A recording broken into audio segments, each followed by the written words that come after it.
Easter is right around the corner, and this year we're doing Easter Modernist pantry style.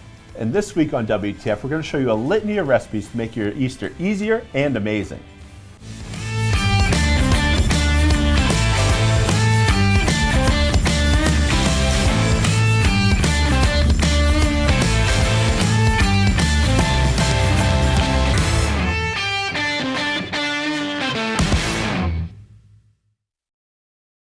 Hello and welcome to WTF, where we transform food here in the Modernist Pantry Test Kitchen. I'm Chef Scott Guerin. And I'm Janie Wang, one of the owners of Modernist Pantry. Here on WTF, we cover cool ingredients, techniques, show you really fun demos that get you started on your culinary journey. So remember to subscribe and ring the bell because you will get notified of our content. It comes out every single Tuesday.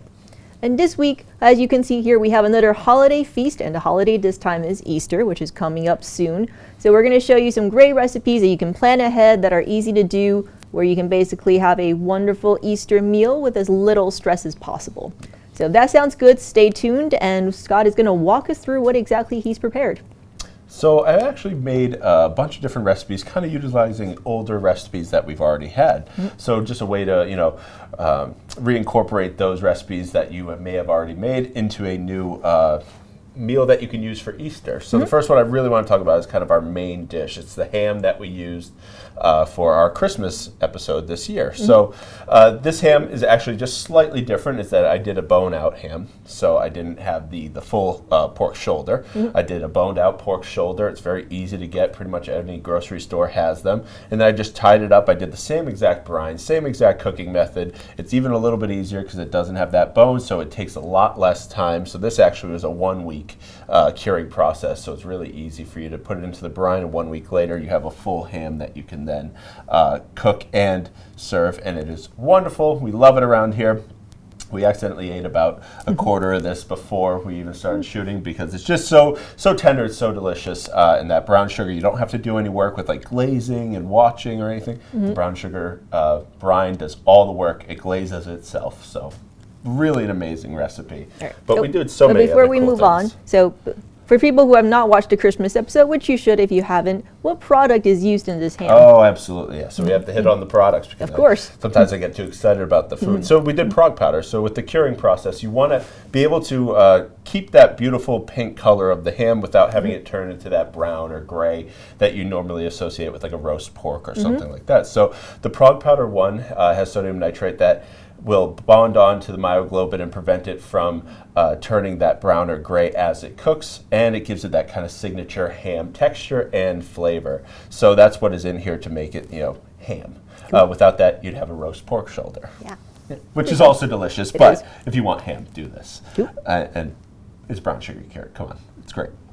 So we did a bunch of other things, and I want to kind of touch on a few different ones that we did, and this is something that we've kind of played around with a lot. This is based off of, first it started with our vegan flan recipe. So our vegan flan was like this beautiful way to make a faux custard. And then we took that idea of the vegan gelatin, and the vegan gelatin made such this great creamy, beautiful texture that mimicked custard that we wanted to incorporate it in different recipes. So back when we did it was around Thanksgiving time, we did the pumpkin pie. So we did like a really quick pumpkin pie. You can do it right into like a mason jar, and once you pour it in and give it about 10 minutes, it's completely set and you can serve it immediately.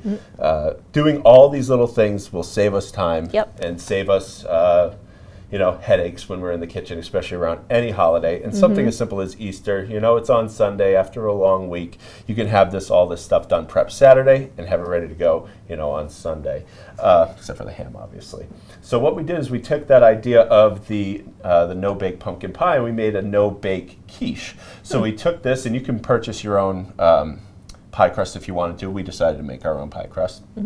So it's actually the recipe from our hand pies for the pie crust itself. We just did it in a different fashion. And we did almost the exact same thing as we did with the pumpkin pie. So we incorporate all the flavors of a quiche. So anything that's cooked, this is a caramelized onion and roasted broccoli quiche. All those flavors go into the bottom. You pour it over the top. You put it in the refrigerator, and it sets in about 20 to 30 minutes, just because it's a lot more than you would put in a mason jar for the pumpkin pie. But it sets in about 20 to 30 minutes. You can see it's completely set and wonderful, and it is around springtime, so we're going to garnish it with just a little bit. We have some fresh broccoli, onion, lemon juice, right? And just a little salad that we're going to put on top.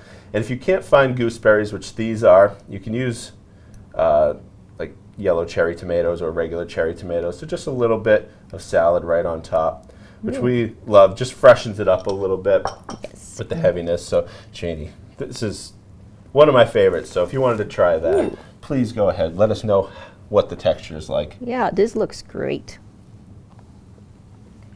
It has like that custardy. Yep. So it does actually super smooth texture. It has all the all the ingredients for a custard.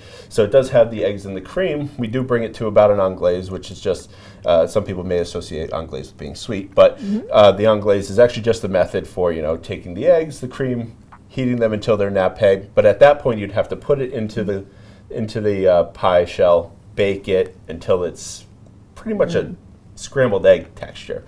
Very rarely is quiche like this perfect custardy texture like this. It is. I actually prefer this texture because it feels lighter than a traditional quiche. Yeah, it does, and it's smooth, it's creamy, and doesn't have that kind of bounce to it.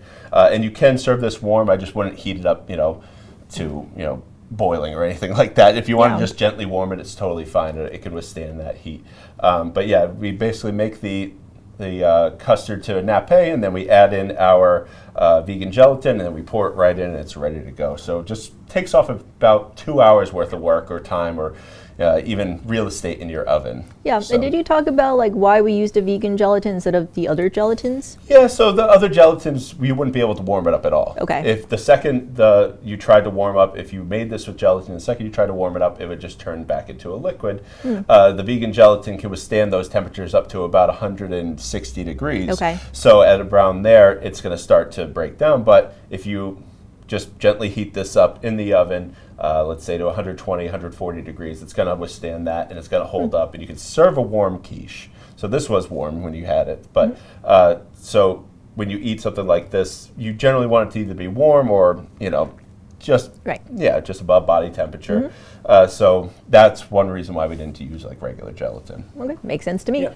So then we went on to make a few different things. So right here is a roshti. So roshtis are really delicious. It's basically the best part of any hash brown or home fry, but just in a much larger fashion. And we decided right now to make a corned beef roshti. So similar to a corned beef hash. So we wanted to take that idea but make it into a roshti. It's very simple. We took the corned beef from our St. Patty's Day episode. We cubed it up, chopped it up, and we added it to the potatoes, and we cooked it in some fat until it was nice and crispy all around the edges. I know you want to try a little bit, Janie. I do. I love roasties. They're so good. So as we go from that, we'll go into the asparagus. This is from our foolproof Hollandaise recipe, so it's a very simple Hollandaise recipe that you can make on the Control Freak. The Control Freak's a piece of equipment that cooks anything in any pan to a very specific temperature. So you're able to take out all the kind of thinking and worrying about breaking a Hollandaise. You can make a Hollandaise that will last for over 4 hours pretty much without separating. So you can check all the links in the description below for any one of these recipes that we're kind of talking about, or check our blog where these recipes will all be linked. So it'll be really easy to find all these things for you. So basically I took the asparagus, I wrapped it in some prosciutto, and I seared it in a pan. You can also do this in the oven if you want to, and just cook it till it's kind of golden brown and crispy, and then you layer over some Hollandaise. And it's very simple, very easy recipe. You could also take those and dip them in Hollandaise if you wanted to. It depends on how you want to serve them. And the last one is our scones. So these scones, we kind of lucked into it. We wanted to make hot cross buns. Okay. So hot cross buns is something that we talked about, and we had never had a really amazing, really delicious hot cross bun.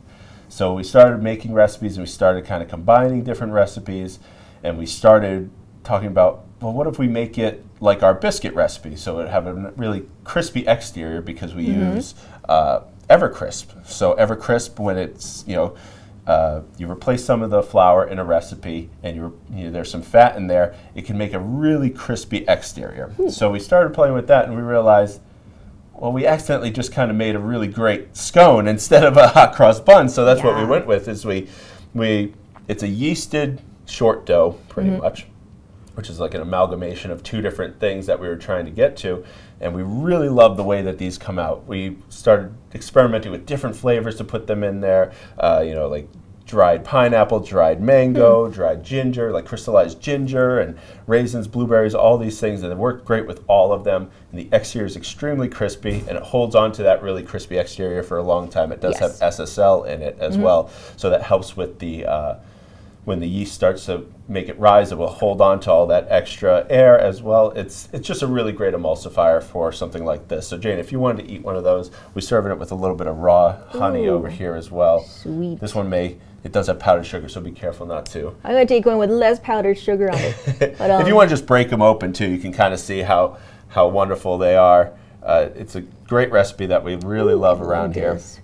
And kind of, and I know, Scott, I'm going to skip. I'm like, so Scott just mentioned SSL, which is sodium stearoyl lactylate, which is one of our, in our, which one is it? In our episode that does shelf life extension. There you go. Thank you. So one of the reasons why we like doing these kind of holiday episodes is that it kind of allows us to show off kind of the range of what you can do with a lot of different ingredients as opposed to focusing on one. But the links in the description below will have all the information you need on all the ingredients that went into these recipes. So if you're like, well, I don't know what SSL is, or I'm not sure what EverCrisp does, you can just learn all about it, right here. Yeah, and I think one of the things is you look at all this food, and this is all food that everyone knows that is very common, but using these ingredients make them a lot easier, not only on you, but sometimes your wallet. So if you're able to then take, something like a ham and just make it better, make it at home and make it for cheaper, then why not do it? So every one of these ingredients makes something a little bit easier, and you don't have to,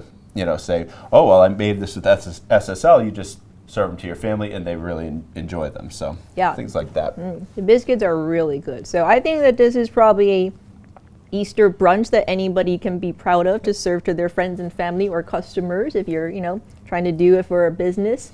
So definitely give all these recipes a shot. And if you do have any comments, questions, leave them in the comment section below. We like hearing from you.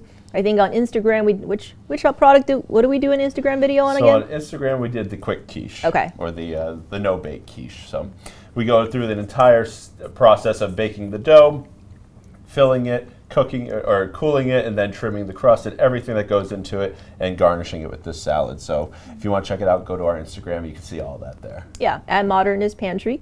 And if you, as always, we love hearing from you. So from here in the test kitchen, I'm Janie Wang. And I'm Scott Guerin.